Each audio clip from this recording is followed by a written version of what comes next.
Out of the train station, go to the safe zone.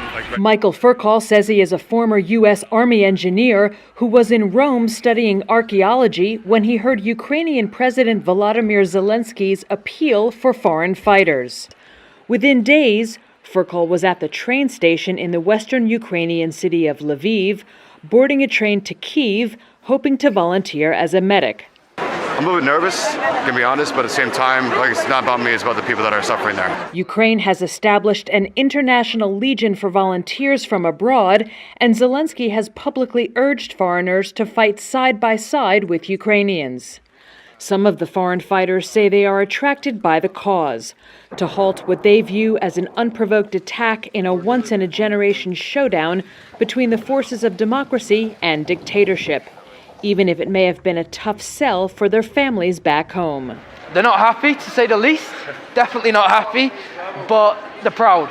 A man who identified himself only as Jax was among a group of British fighters headed to Kyiv. They were led by Ben Grant, who had just completed a month-long stint as a security advisor in Iraq. Grant was unclear whether his men would be deployed independently or as part of a Ukrainian unit. We're going to wait, to be honest, and see what the situation is as we get further in. Another man who said he was a former British soldier and Afghanistan veteran, who calls himself Kruger, warned that even those who have previously seen fighting might struggle in Ukraine's war zones. If you're out here as a war tourist, it's not the place for you.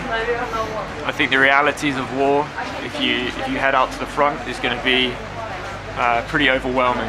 Although it is unclear how many foreign fighters had arrived in Ukraine, President Zelensky said last week that more than 16,000 foreigners had volunteered.